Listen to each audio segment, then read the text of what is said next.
This will be a whispered ramble about Autism Spectrum Disorder, or ASD, or what, specifically about what many autistic people, including me, still call Aspergers, and maybe I'll get into my reasons for that later. Before I start, I want to be clear that this video is not specifically intended to be therapeutic for autistic people. It will be no less therapeutic than any whispering heavy video might be for your autism. If you have it, I just know that there are videos out there specifically intended that use triggers and formats that are intended to help with, if you're overstimulated or something like that. This is just a whispered ramble. Also want to clarify that this is not intended as an educational or informational video. I am talking about my experience and the knowledge that I have in my head. I'm sure you will find it educational, especially if you are not very familiar with the subject or don't know many autistic people, or you consider learning about me to be educational. But if I say a fact that intrigues you, I would just fact check it before you believe it, because I will not be held responsible for any falsehoods that I spread. I don't know if that's how that works, but I'm declaring myself not responsible. Really quickly, if you like this video, don't forget to show the love by leaving a thumbs up, and please subscribe. I was inspired to make this video for many reasons, but I have seen some other autistic ASM artists and people make videos about autism. One of my favorite ASM artists, Lovely ASMR, Lovely ASMR S is his YouTube channel, I'm sure you've seen it, is autistic. He has made a few autism related videos, and I just am so inspired to see him and other ASM artists with autism, because him in particular, he's just a funny, really genuine, thoughtful person, and very talented, and I know, I believe in myself and I know what I'm capable of. But when I see these people with such admirable qualities with autism, it just reaffirms that I'm capable of a lot, and I actually am capable of, I actually am not limited by a lot of the stereotypes about autistic people, or the limiting beliefs that come from, directly from the medicine, and then also from people misconstruing the medicine, and from, harmful beliefs that are spread. I also was inspired by Elo, or Elo, I'm so sorry, I forgot to pronounce her name, but ELO is how you spell it. ASMR made a really good soft-spoken educational video about her autism and then answering questions about autism and such. And I thought that she said such insightful things and has such a good just a lot of very helpful things. She's a very thoughtful person, and then I also think that ASMR in general is just a very autistic thing. Among other things, this is a very common trigger, and finger fluttering hand sounds. I love to do this trigger, and the funny thing about it is that this is literally one of my ways of stimming. If you don't know what stimming is, it's self-stimulatory behavior, and it's things that people with autism, but also some other people do to stimulate themselves when they need stimulation. But I do this. And I remember one time I was on a date at someone's house, and we were playing with a piano, and I was like looking at it thinking what I was gonna press, which key, and I was doing this, like looking at the keys, and they were like, "Are those your thinking hands?" And then I didn't even realize I was doing it, and I was like, "Oh no." I just have a lot of self-stimulatory behaviors. I didn't go any further into it.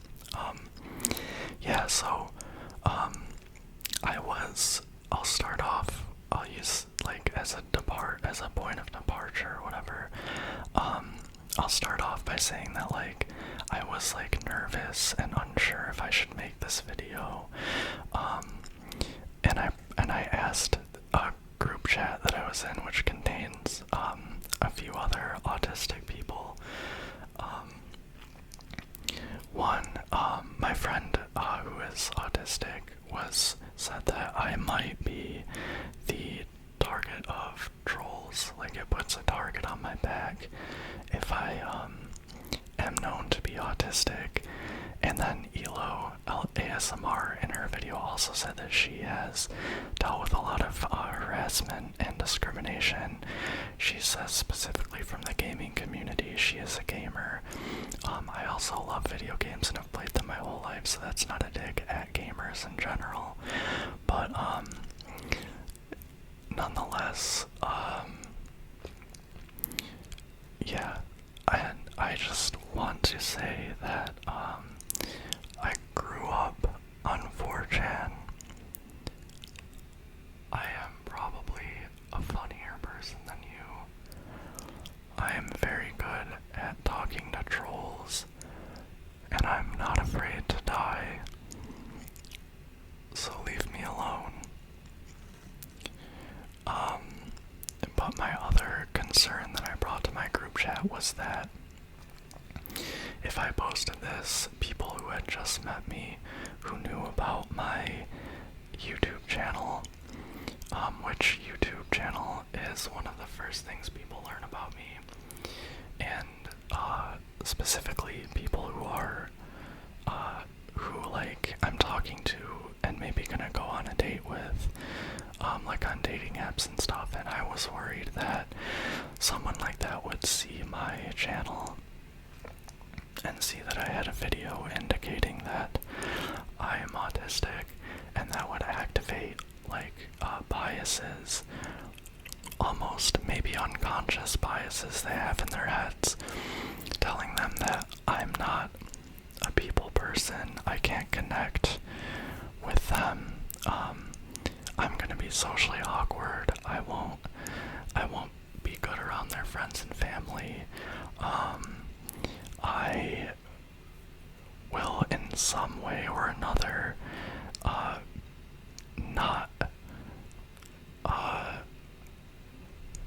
I will in some way or other, if they were to get to know me better and make any sort of commitments, that I will be some kind of hindrance or that I won't be compatible.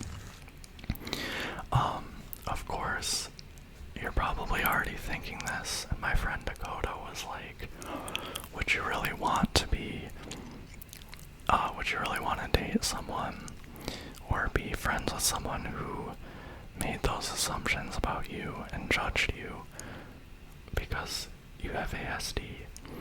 And my answer was like, kind of, possibly, because, like I said, these biases, it does not mean that they're a bad person. Very well intentioned, very smart people, also hold these biases or have not educated themselves much on the subject, and I do want to be able to give them a chance. And of course, the assumption is that once they got to know me even a little bit, they would not think these things anymore. If that weren't the case, well, no, I wouldn't want to be with them because they would probably suck. But yeah, see, one of the struggles I've had throughout my life is, it's very hard for me to connect with people. It's very hard for me to have, a conscious, deep interest in connecting with people and getting to know them. When I know I want to connect with someone, it's very hard for me to make that connection happen. And when a connection is starting to form, I have no idea what to do. I have no idea how to keep it, to foster that connection. And I also don't know how to, like, I'm not great at like approaching people, at like taking the initiative. I'm really bad at like initiating a conversation. And for all of these reasons, I have felt very lonely at many points in my life. To be clear, I've always had friends. I've never been a loner.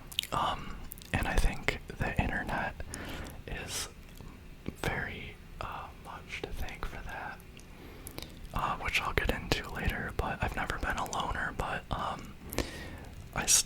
I have this sense that I'm alone even around others.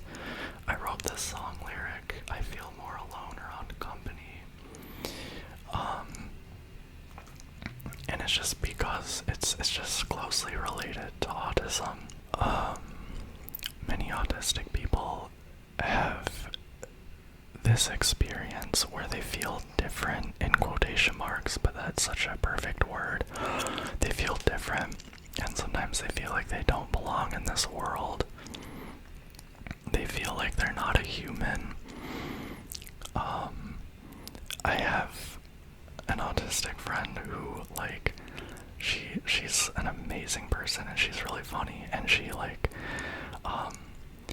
sees herself as like a lizard. Like that's like, she kind of feels like a lizard and feels like she acts like a lizard person. So, and then many people use the term alien, including an autistic girl I knew in high school.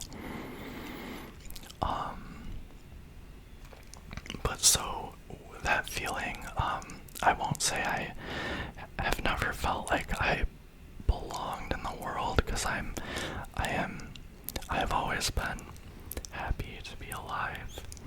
Even when I have like wanted to die, I don't regret having lived.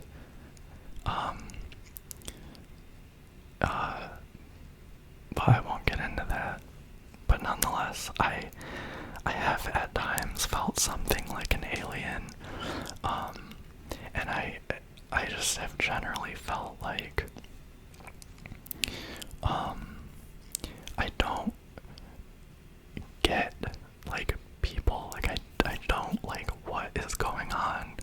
I have always wanted to be friends with people, to be accepted, to fall in love, to get to know, interesting people who, it's one of the greatest joys in life.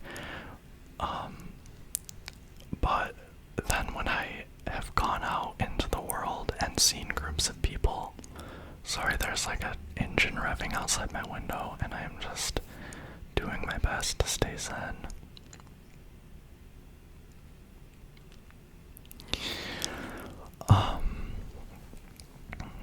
Yeah, but, when I actually go out, or when I see people, I don't understand the mechanics of, like, how did they start talking to each other? How did they form into a group? How do I go say hi? How do I contribute something? How do I contribute something? How do I say something that I want to hear? When do I speak? When there's like a circle of people speaking, to join the conversation. I've gotten very good. When it's a group of people I am familiar with, and I'm not worried I'm gonna be off-putting, I'm not afraid anymore. I've learned how to navigate these situations, but it always seemed to be much more natural to everyone than me, and for that reason I got very resentful. I just felt like rejected by people in general. I felt like everyone thought that I don't know, I was like projecting or something. I thought everyone thought that I wasn't meant to be one of them or something. And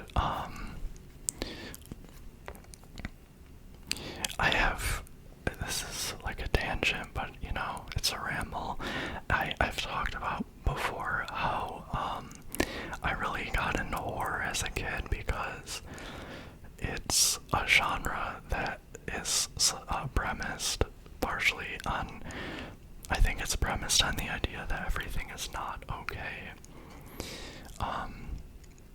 Or not necessarily that everything is not, but it is valid to worry that everything is not okay.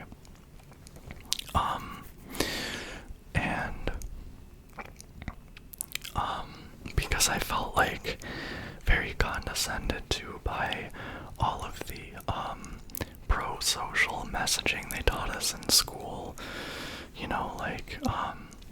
This feeling that everyone loves everyone and everyone is nice to everyone, and also just this again, that my feelings about my peers, and part of that has to do, I think, with all this social functioning problem I'm talking about.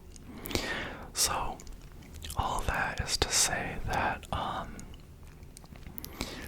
have a fear of being alone.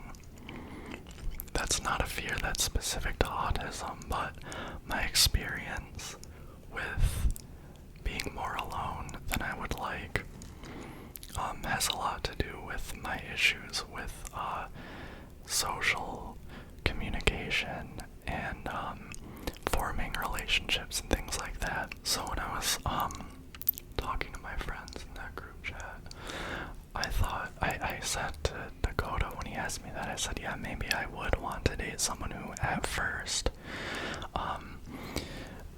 might be off-put knowing that I have autism, at least before the first date. But then my friend Jane, who is such a wise person, I really look up to them, and they're a very insightful person just about like morals and interpersonal stuff and relationships and conflict resolution and politics and everything, and what they said, like, they were very strong. They were just like, just make the video. Like, if you being on the spectrum is something that means something to you, is something that you want to share, and is something that you think you have something to say about, then just make the video. And it's ridiculous that there are so many things, so many stigmatized things that people feel that they can't even share about themselves. And I was like, I was still caught up in my little reason, I was just very anal about what I was asking. But when they said that, I was like, I let go of the little specific little question I had, and I took a step back, and I was like, yeah, probably in the long run, I am going to want to say what I have to say, and if I'm passionate about something, I'm gonna want to do that thing, which is, in this case, this ASMR video. And so I'm just doing it. And I hope it means something to someone.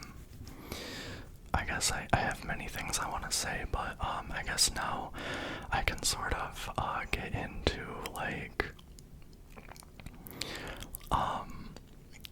I don't know, I can just talk about my experience. So I was diagnosed as an adult. At many points before I got my diagnosis, I wondered, and people had asked if I was autistic, including my mom. And when I was a little kid, my aunt, who babysat me a lot, also, while she just said you're autistic, or maybe you're autistic, and she was referring specifically to all my stimming, like I mentioned earlier. At this point in my life, I'm in my late 20s, I have learned how and how not to stim in front of others, including when I'm on camera, because when I was a kid, if I did some of my weird stimming, someone would point it out and I would be very embarrassed. I guess I'll talk about my stimming first. I guess, like I said, it's self-stimulatory behavior. It's self-stimulating. And just my internal experience with stimming is that I get excited I have a thought that excites me. And it's usually a thought in my head, when I'm thinking about something that I get worked up about. And my body there's just this in my body, and I do it without thinking. I just need to do something. And so stimming can look very goofy, and it is not sexy. My friend caught me doing one of my weirdest stims one day when I was in college, and he has a brother who at the time I didn't know was autistic, and he saw me doing it, and I was like, yeah, I do that sometimes, and he was like, no, it's cute, my brother does that. And I guess you can't see my thighs right now, so it doesn't look as weird, but for whatever, if you think I'm cute, you think I'm cute. And if you don't, you don't. But I do this, I pull my arms close to me, and I put my hand in my fist, and I press my fist against my thigh and just flex my muscles. That's one of my stims. And then my best friend pointed out how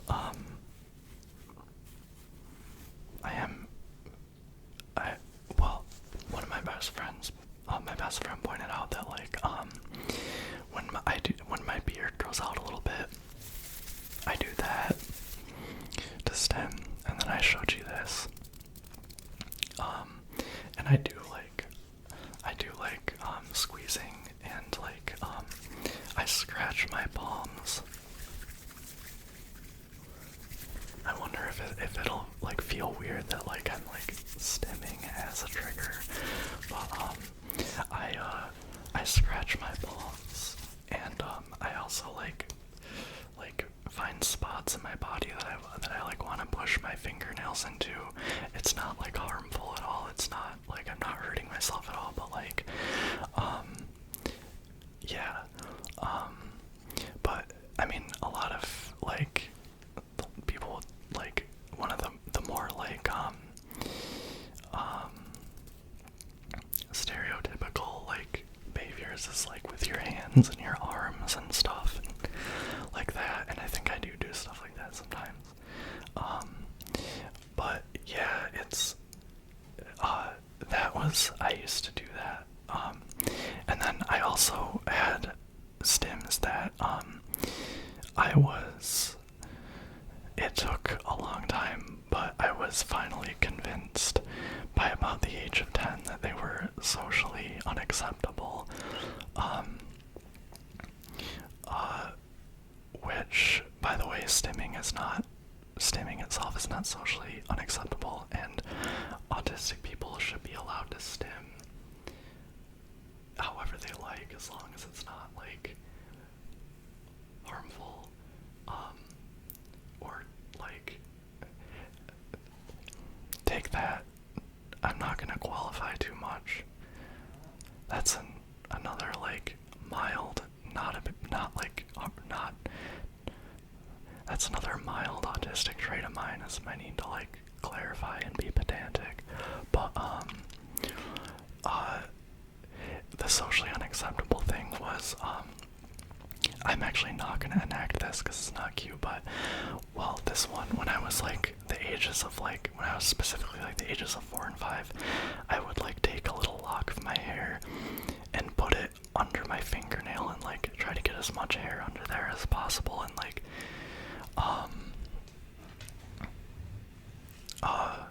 and I would like twist it, and I would say wee like very hard. And I remember specifically the stimulation came from like the doing my like the highest pitch voice I could, because it's really stimulating to like tense up your vocal cords, and yeah, and then that changed, and then when I was like 5 or 6, I started doing this thing where this I won't enact, but I would grit my teeth like, and I would open my mouth wide, and I would talk through gritted teeth, and I would do it really loud, and I just remember it was so satisfying to grit my teeth all the way. Like it was like such a crazy urge, and especially when I was like, you know, in a mood. And in my first grade class, I would find boys and I would like put my hand in their hair and like do this, you know, and play with it.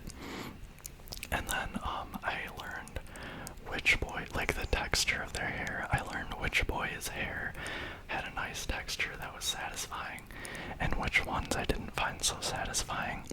And then I also had to, I had to naturally select, well, it was naturally selected, like which boys would allow me to do that and which ones would not.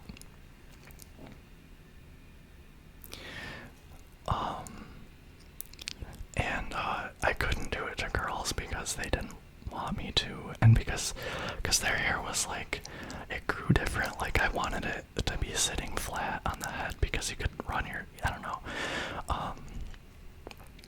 But yeah, I would do that, and after a while, some of them would tell the teacher, and when the teacher told me to stop, well, I would still do it, but I knew that like authority didn't want me to do it. I didn't have the concept of like not liking to be touched without, I don't know, I knew for myself when and how I didn't want to be touched, but I didn't like and this is a thing every kid has to learn. And then I'm gonna take this tangent to clarify that, like, I think almost every autistic trait can be seen as an intensified version of something anyone neurotypical, what they call neurotypical, but anyone can experience.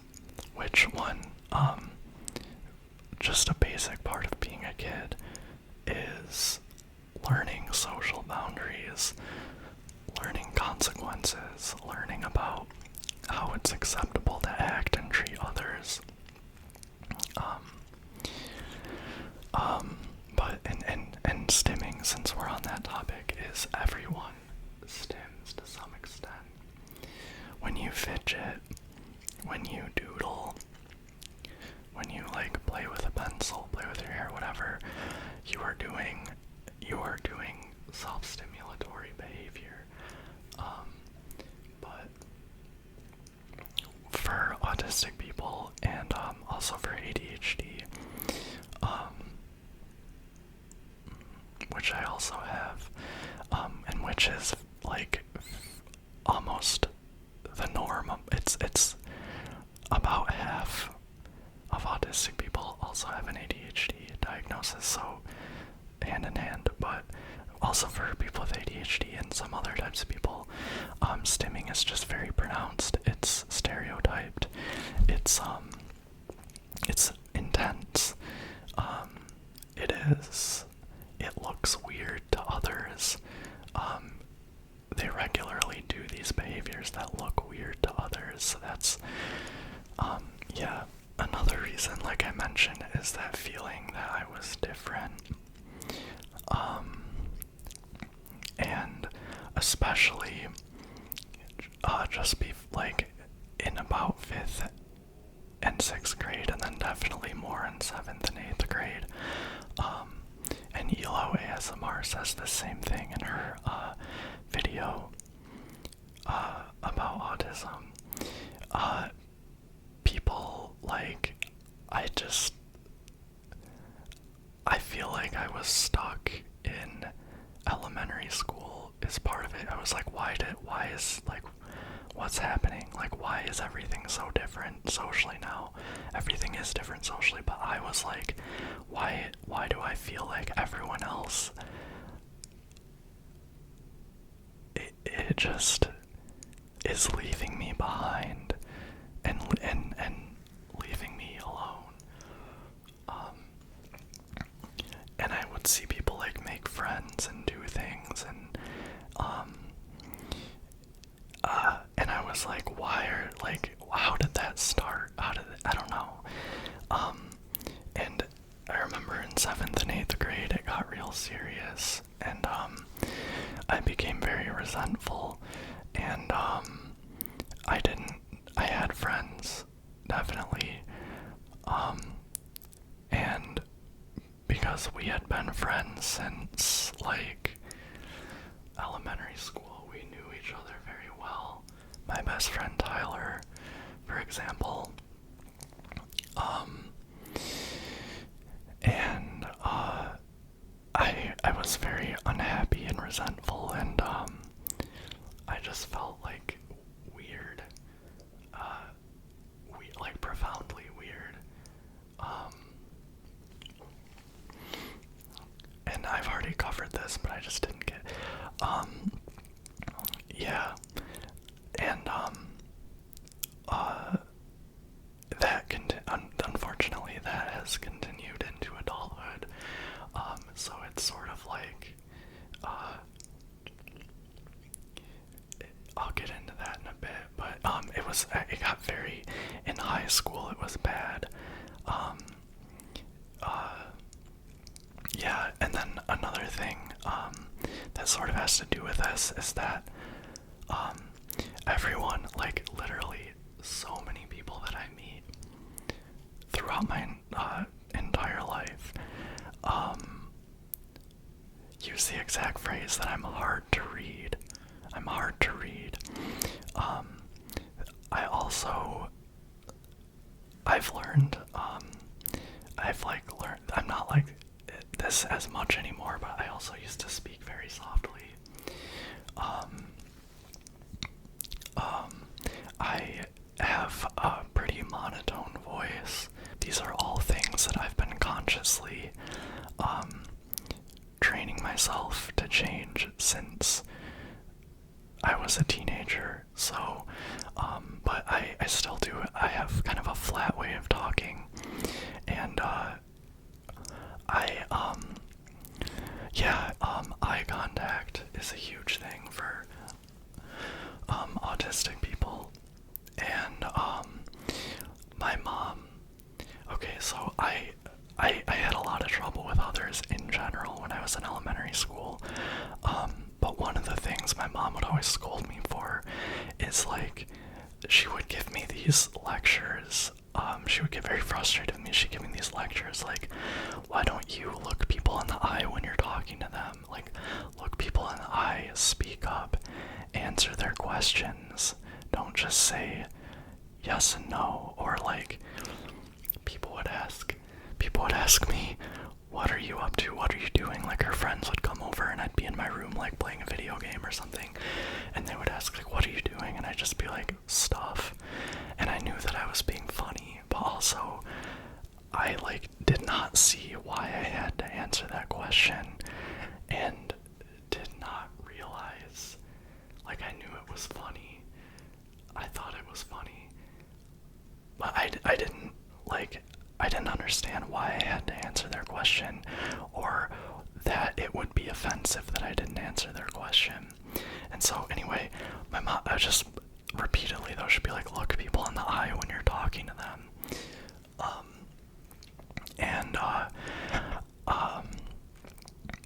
Obviously, like, and when she did that, I remember elementary school very well. I remember what went through my head, and I was like, why? Like, and I was like, just kind of snotty about it. I was like, why do I have to look people, like, they hear me. Like, I thought talking happened with your mouth. Which is funny, and since then I've gotten, I am much better at eye contact at this point. It's not conscious. Well, I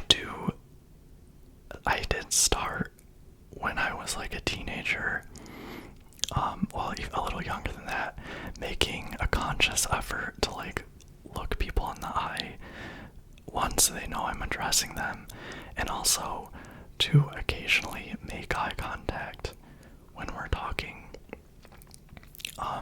And at this point, that is second nature with someone that I don't know well. And my best friend pointed out, when we were talking about do I have autism, was when I'm around friends or people that I know well, I'll stop. Like, I don't look at them. Like, if we're having a conversation, I'll just look wherever I want. And I don't realize I'm doing that, or that, like, because I know that if I'm not doing, like, I put myself in their shoes, and I'm like, oh, if, I don't know, I'm like, I know that if I'm not doing that, that is like, there's something off about that to them. But when I become more comfortable, I no longer like police myself in how I interact with people. And that's, again, another thing, like, that's kind of, everyone shows their true selves more as they get to know people.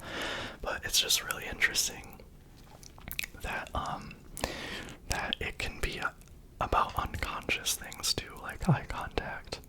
I have heard this from a lot of autistic people, say that eye contact feels weird to them, and that is very much the case for me, unless I have a crush on you. Well, it's still weird to me, but I get the butterflies when we do make eye contact, and I do intentionally, like, but yeah, like, when I'm looking someone in the eye, I feel uncomfortable, and it just, like, I cannot look someone in the eyes throughout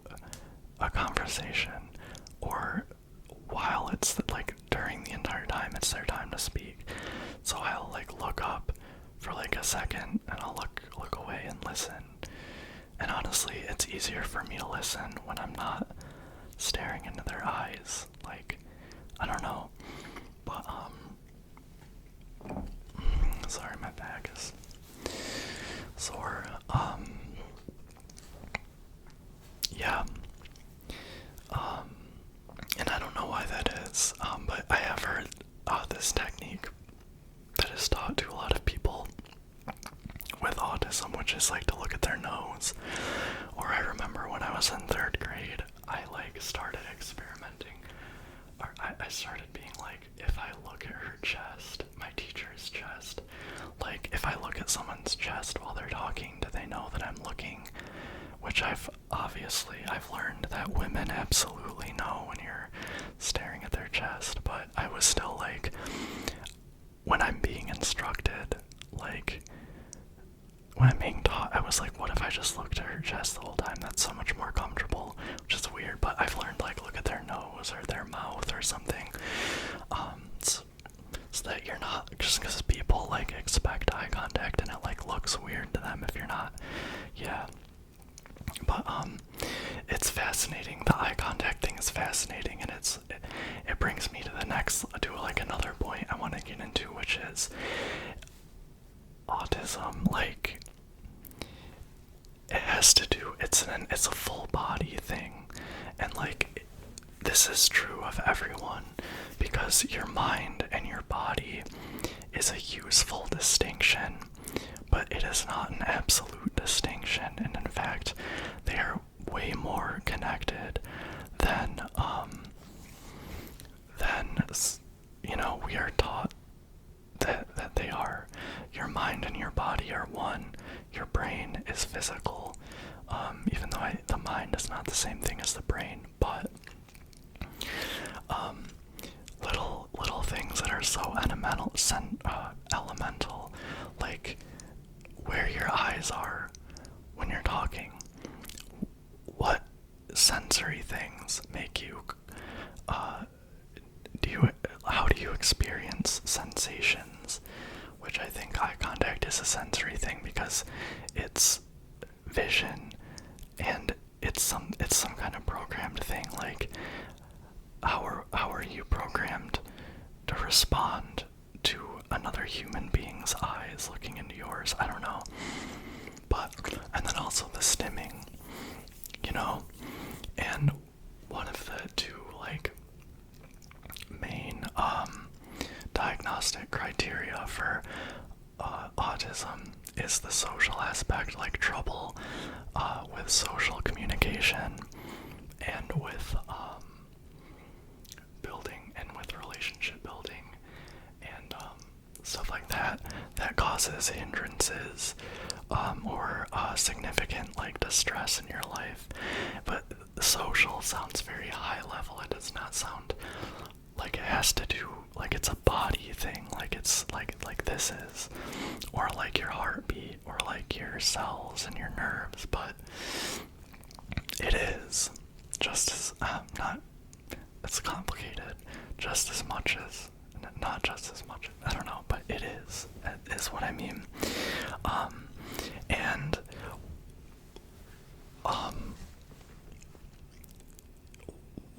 a lot of the social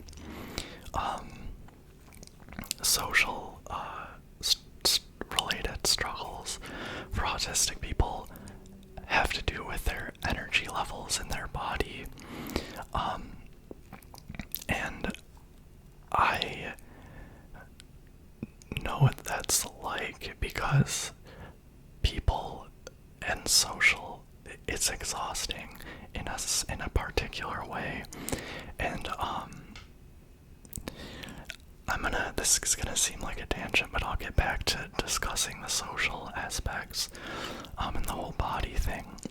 Is that a lot of people told me, well, not a lot, a few people told me, and then I've heard people say online, and I unfortunately have heard of people's therapists and doctors saying that as an adult who is quote-unquote high functioning or Aspergers, that is, you're like verbal, you can hold a job, you can have enough friends, or you can at least survive high functioning, it won't make a difference to have a diagnosis. That is something that is said a lot, and it was said to me by at least one autistic person, and I totally get where he was coming from.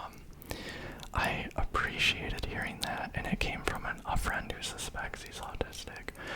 I really did appreciate hearing that from him because it is right to an extent. But when I heard about someone with Aspergers saying that their therapist, when they brought it up to their therapist said it wouldn't make a difference. I just want to say it is so untrue. And the reason it's most upsetting for a therapist or a doctor to say that is because the reason there is a autism spectrum disorder diagnosis in the first place is because they are considering it a medical issue, which means that it needs to be dealt with through treatment. And there are ASD, autism, Aspergers are not, just like with many things in science and medicine, they are not very well understood. It's very nebulous. I am very different, and frankly, I have it much better than most people with autism, I think. But it's not very well understood, but nonetheless, there's so much research on it. There is so much discussion in the community. There is so many community practices and helpful resources out there specifically to help you with struggles that are related to your autism. And those things are lifesavers. Those things might be lifesavers to people who have good reason to believe that they're on the spectrum, who end up being diagnosed or self-diagnosing with autism. And I'm bringing that up when it comes to the bodily stuff because the coping skills that I have learned and the things that I've been able, the accommodations that friends and family have made for me and the understanding that I've gotten from them since my diagnosis have taken, I just feel like I had this weight on my back the entire life before I got diagnosed. And then it's gone. It's like, because I did not know what was wrong with me my whole life, and I have gotten other psychiatric diagnoses, and not everything that I've suffered from in my life has been because of autism directly. But I'll give you an example. I get in this state where I cannot have someone talking to me, and I cannot talk to them. I cannot do it. Like I feel like if I am forced to talk to them, I'm gonna bark. You know what I mean? My best friend who's known me for years, I noticed it. Like, for example, with my roommates, I'm going from my bedroom, I'm going from my bedroom downstairs to get a glass of water, refill my glass of water or whatever, and someone is sitting down there, or a group of people, and I will just turn the corner as quickly as I can. I'll fill up my water and I'll go straight upstairs, not just avoiding, not just not initiating or joining conversation with them, but straight up, please, I'm begging you, don't say anything to me right now. And of course, I don't want to be rude or mean, so I don't say that. But if they do say something to me, I sound irritated, and I didn't realize until my best friend told me that when this happens with people, I often sound irritated or angry or annoyed when I am not, and I didn't realize I do this. So there's two reasons that my diagnosis helped. First of all, I learned that all my life, this state I get in where I blow up to some degree when I was younger because I was less mature and I didn't I know well enough nowadays and even before my diagnosis not to blow up and be rude and mean to people, but this I want to, I get in this state where that's, I didn't realize that all my life I get in this state because of the specific way that my body exists as a person with autism. Which I say the specific way because, like, Autism Spectrum Disorder is a nebulous concept, but it does describe something, and there are many people who clearly fit this pattern. Yeah, so I just wanted to say that in regards to the diagnosis, because another thing people have said to me, in regards to the diagnosis is that it's not very well understood thing. Like, how do you know it's even this or that? Like, do you really want to, do you have to medicalize it? And my response to that is yes, because all medicine is imprecise to some degree, and no medicine purports to, just because there's a disease doesn't mean there's a cure. Everyone knows that. Autism is not a disease and there is no cure, just to be clear, but that's the point. Some things, medicine is a tool, and the tool of medicine has been very helpful. So anyway, that state my body gets in, I learned, and it was affirmed to me that I, in order to take care of myself, have to take breaks. One of them is take breaks. There's a show on Hulu called Everything Is Gonna Be Okay. It's very cute and funny, and Josh Thomas is really good. I really like his writing and his comedy, but Everything Is Gonna Be Okay. One of the main characters is an autistic teenager, and one of the things she says a lot is she'll get frustrated and she'll say, I need a break, and she'll go to her room. And that's the thing that she knows, and that everyone who lives in her house knows that, and it's validated and it's recognized. I need a break because my body needs to get away from people, and specifically from talking and thinking, and have to communicate, and especially if there's some kind of problem or stress involved, and a lot of stimuli too, which I can get into in a minute. I need a break, and so I ended up using this with my mom. Not using this. My mom has been. Nothing has really changed between me and my mom. She doesn't think anything different of me, really. But no, but my relationship with my mom has improved because I will politely ask her, because she is the opposite of me. She's very high strung and very outgoing and talkative, and me and her would get in fights a lot when I was younger, and I had this constant, which I recognize to be that feeling, this constant sense of oh my god, I don't want to talk to you right now. I don't want to have this conversation right now.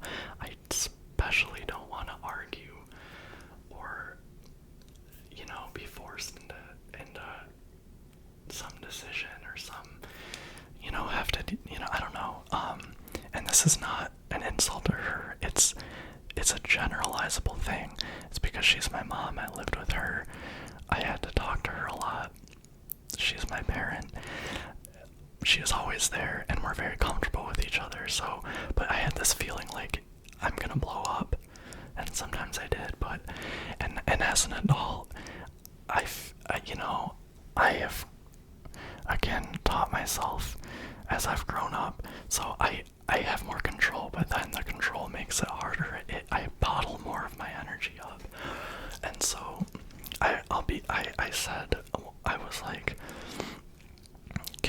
like, hey, when we park, before we go in to the, we were at like a museum type thing. I was like, can I just have like 5 minutes alone in the car? Because I'm starting to get like stressed out and I need a break. And she was like, yeah. And I sat in the car by myself for like 5 minutes in the quiet, just breathed, and that bottled up like tension went away, and I had a nice time with her. And my grandma was there, and that was nice. And also, just random, like, I get stressed in a lot of situations, but when I'm at like a museum or something with her, there was like a lot of like fountains and water in this one, and I don't really get stressed out because like it wasn't like, obviously it's not very dense with people, so that's good, but also like I can walk around and I can look, and I could touch a lot of the stuff here, so I can walk around and touch and take pictures with my phone, and I don't have to like be constantly conversing or in close contact with anyone. Yeah, and then I wanted to bring up like my autistic friend, who I really, really like as a person. She's just a very amazing and very intelligent person. I think her IQ is probably like 10 higher than mine. I said, part of the reason I asked her about her autism and about like, getting, if I should like get evaluated and see if, there's a diagnosis. I was like, well, I said that like one of the things I said was, I want people to know that I'm not like, I don't hate them, I'm not a bad person, unless it's fair, unless I do something and her response to that was a little hesitant. She's like, I usually don't like that line of thinking. And I was like, why? And she was like, I don't think autism is an excuse to be an a-hole. And like, that's absolutely true. And like, I honestly don't think I ever have used it as an excuse. And I don't, before my diagnosis, I knew when my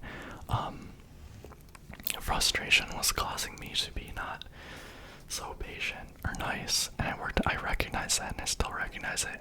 But the thing is, now I don't feel like a bad person, because I know that the frustration is not because I'm a bad, impatient person, and I hate people, and I'm impatient, and I like am self-absorbed. It's because this is how my body and brain are built, and this is just about energy levels and tolerance, and there are ways of coping that have helped me so much. And also, no, but the important thing is, it's not an excuse, but you need to communicate with people.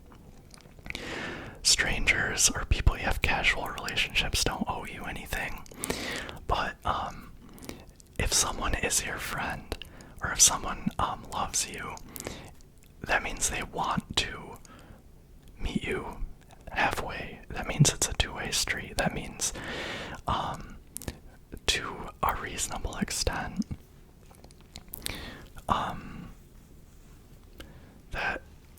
that is reasonable and okay, and to a reasonable extent, they want to, treat you the way that you need to be treated. And so I know that my friends and family do not need me to be short with them. They do not need to think that I am annoyed with them, or dislike them, or don't care what they have to say. They don't need me having a little, like, they don't need me frustrated and not knowing why, they need to, one, know that I don't hate them, and I don't need to have to deal with my brain and body reacting to the situation I'm in without having some simple way to explain, because if you have any other special thing, if you have an illness, which again, autism is not an illness, but if you have an illness, for an example, you need people to know this about you, because they just need to know, and they want to know you. For example, like, maybe, like, if I say, like, hey, I cannot speak right now, if I say that, just don't. Again, this is very much an extension of things that everyone experiences, but yeah, don't, and if, sometimes, can I step away? If I say, like, if I need to take a break, it makes me feel weird it just makes me feel weird, but, like, occasionally, I don't do it all, but occasionally I'm like, I need a break, like, nothing personal, and that's the thing, I need people to know it's nothing personal. Yeah, or another thing too is, like, if I ask you to stop doing something annoying, stop. Which, again, is something everyone experiences, but based on my experience, I don't think everyone quite gets it. Part of which brings me to sensory sensitivities, which I do not have that bad. I don't have very bad sensory sensitivities, like with, like, I can tune out a noisy environment. I enjoy parties, even if they also cause me a ton of stress. I really enjoy concerts and raves, partly because they're an excuse not to be conversing most of the time. But anyway, I don't have them that bad. What I do have sensitivities to are specific, when it comes to sound, specific things that people do with their voices. But noise can be one of those things that that puts me in that state. Randomly, I wanted to mention that there's a YouTube video, which I will pull up now because I'm sorry I forgot the ASMR, but it's like one of the first. If you search ASMR autism, it's one of the first results. There's a YouTube video where it's specifically meant to treat autism, where he uses the term fizzy, which is it's a gym and then a symbol of some sort, or a character in a different writing system. ASMR is called Autism Spectrum Disorder, ASD, ASMR. He calls it fizzy, and that's exactly the state, if there's too many noises I don't want going on, I get fizzy. But I don't have it that bad. It's funny, before I got diagnosed, I bought these noise canceling, like, earmuffs that, like, you'd use on a construction site, not even thinking about the possibility of having autism, but I was like, I'm working from home, sometimes I need the world to shut up. And that was one of the things my best friend pointed to when he was explaining why he thinks I might have autism. But my sensory sensitivities are touch, which I didn't read, certain types of touch, and textures and stuff, like clothing. Clothing. I get very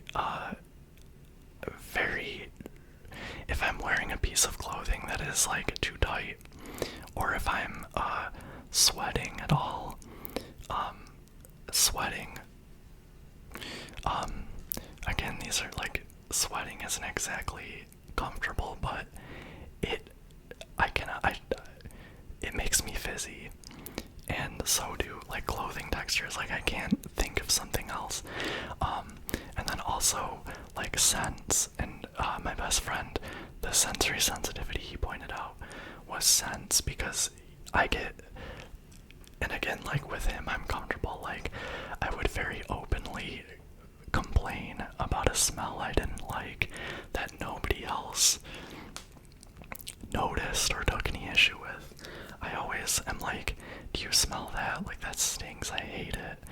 And people are like, no, I don't smell anything. And then also like certain scents, like there's this cheese called raclette cheese that my stepdad from Switzerland used to make, and I would get so pissed off. I would be like, I cannot believe you are making that stuff again, because it smells like dirty socks. And I couldn't believe that like all of our guests and my mom and him were just like dancing around the kitchen with their glasses of wine while this foul odor was permeating the house. It was literally, it made me gag. And then also, it's oils in particular, like Chip pointed that out. Like, I'll tell people, I'll like let people know that they smell like cooking oil. I hate, and then fat, like if you're cooking with fat. And then also, I have a very like, when I like a smell, I like a smell. And it's one of my favorite scents is probably smell. Like, I love how things smell.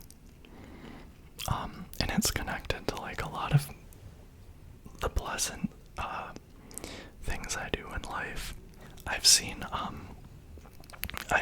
like people say like it is actually painful to hear certain sounds, like the sound of styrofoam. She said like it like physically hurts to hear the sound of styrofoam and stuff like that. Mine is not that bad, but that's one of those things when it comes to being fizzy. Yeah, so I think that entire like path of conversation went back to like the diagnosis helped me immensely. Like, it, and among other things, like self-diagnosis is generally accepted among autistic communities. For one, because it's kind of difficult to get a formal autism assessment, and also they can be very expensive. I was very fortunate that my insurance covered it with like a small copay. Very fortunate.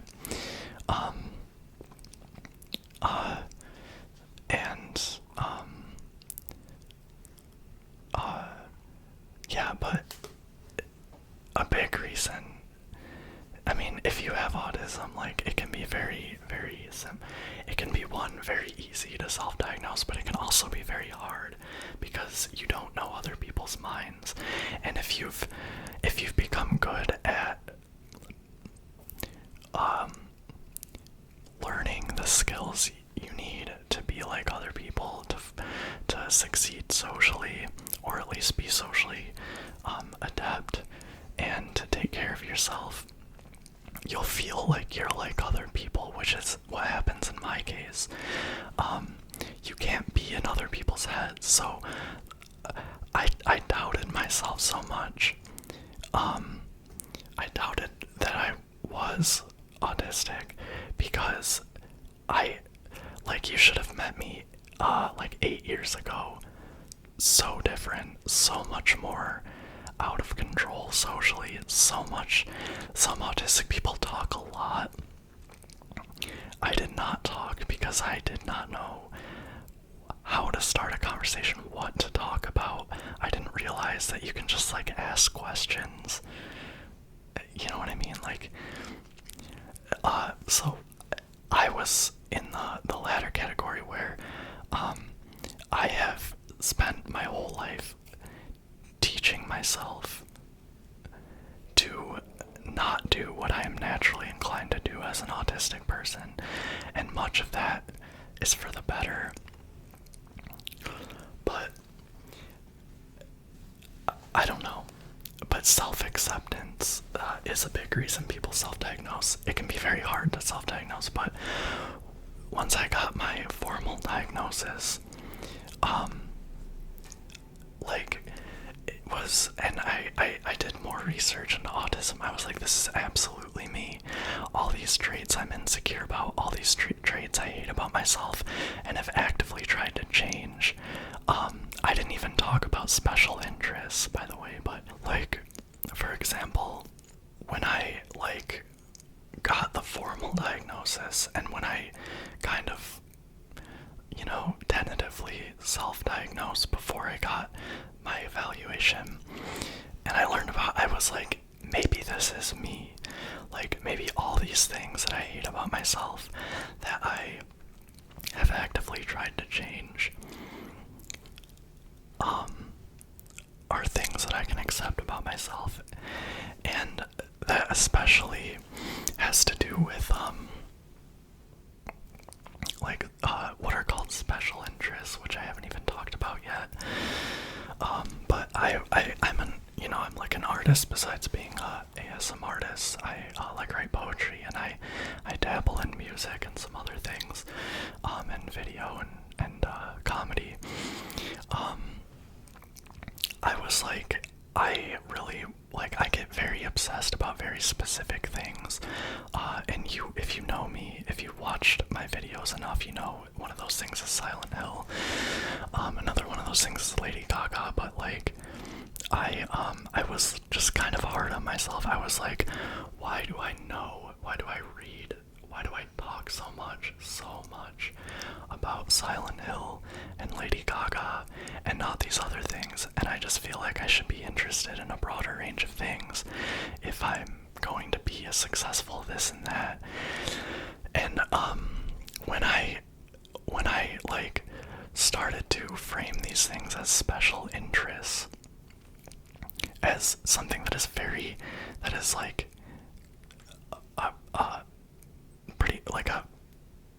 pretty much ubiquitous trait among autistic people, I was like, this is just who I am. Like, I was like, I didn't stop myself from getting genuine joy from replaying these games and reading the wiki and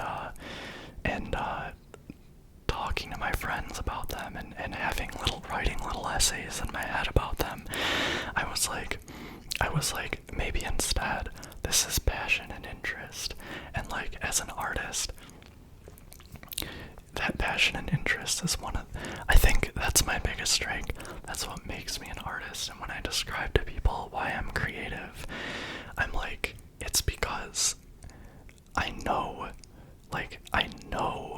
what I'm passionate about. I know what I know what needs to exist and what I need to try to create, and I know exactly what I like and exactly what I think and what I care about. And, like, that's I think the most important thing as a creator is caring about something, you know, like having a firm conviction about what's good and bad and what needs to be made. And so special interests, for example, became a strength. And also I didn't realize, like, yeah. And then like with my social difficulties, one of the things I thought was, like, you know what, I've made it this far. I have a lot of lovely friends, and people like me.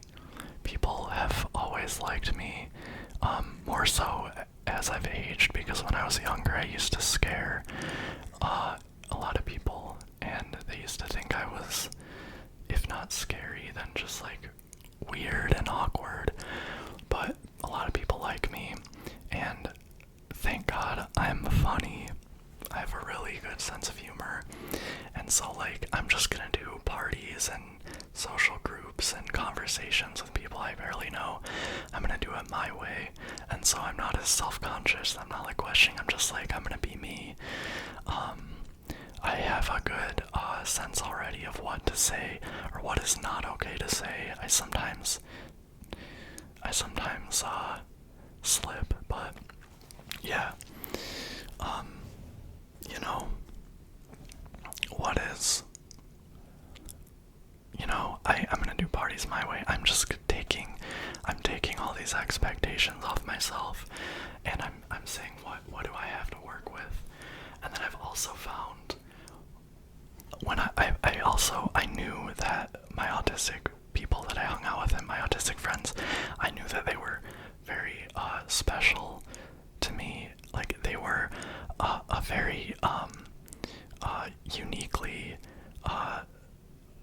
enjoyable people to talk to and hang out and be friends with, because they're on the same page as me when it comes to what we talk about, which is, we're both gonna talk about this niche topic that we clearly obsessively think about and study, and we both know that we're both gonna want to keep talking about it, but then we also know that the other person has so much to say, and we respect that because that's how we are, and so the conversation never stops. And also, like, they're just not they're not judgmental, and like, one, like, you're just an interesting person if you know that much about something, and besides that, like, autistic people are very funny people. There's this, a lot of them have, a lot of us have trouble with humor. A lot of them don't have a sense of humor. They just, a lot of them just like certain jokes, and aren't very, don't like getting jokes, and a lot of them are, like, I would say, not very funny people. But autism does not mean you aren't funny. Depending on who you are, it can mean that you are especially funny, or have a very unique sense of humor that is, like, brilliant, that neurotypical people find funny, and they're like, how do you think of these things? And I'm only saying from what other people have said to me. That's what I hear a lot, is like, how do you think of these things?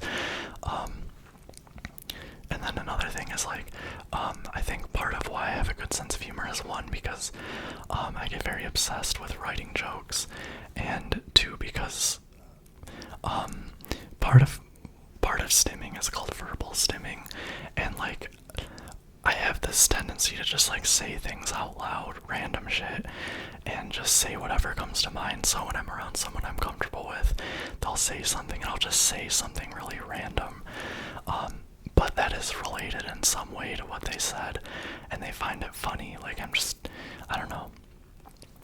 But anyway, that was a tangent. I was talking about how, basically, in a nutshell, I have some very special autistic friends, and I connect with them in a way, like, in a way I don't with anyone else, and I feel like I belong among them, and that feeling of not belonging is very much less, and almost goes away around other people with Aspergers, at least, like I have. Like, mine would be Aspergers.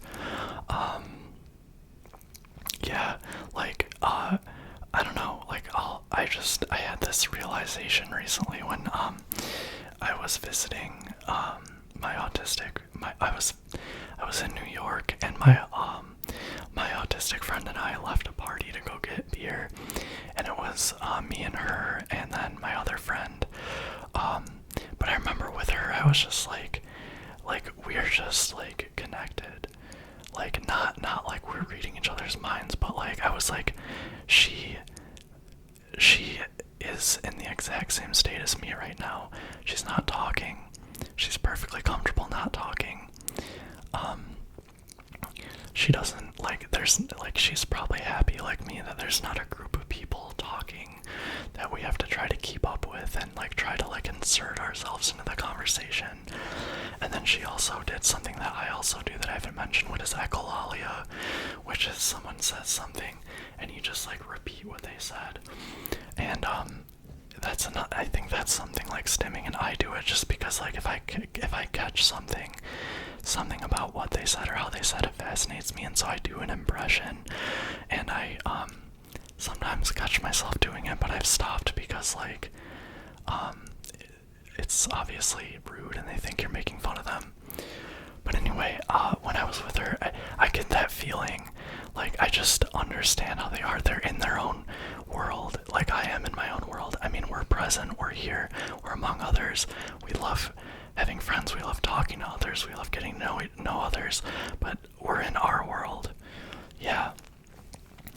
This has gone on way too long. It almost might be bad that it's this long, so I don't really have any closing remarks. I want to clarify that, like, I know that, like, high functioning and this and that are very problematic terms, but, like, obviously, I am just me.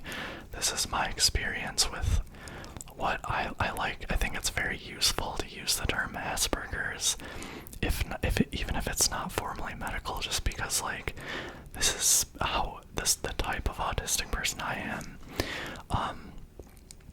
It is not itself a disability, but for many people, it functionally is, because society is meant to basically cast aside and marginalize disabled people, and many people with different and more intensive needs than I do. People who, for example, can't stand the sound of styrofoam, or who don't speak, or who have a lot of trouble communicating, who can't make any friends, who are very lonely. They are dealing with disability insofar as society does not consider them worth treating like they deserve to be treated. So I just want to clarify that, while, you know, I understand why it's problematic to say high functioning and I am autistic, I am only me. This is just my experience that I'm talking about. And I don't really consider myself disabled. Because it's, you know, it's not a disability. Disability has a lot to do with society and the economy and politics, and, you know, who gets the money, who gets the ramp and the elevator, and the medicines they need, etc. What else do I got? That's it. I don't really have it. I'm just honestly getting tired of talking physically. So thanks so much. Thanks for all your support. Goodbye, little symbols.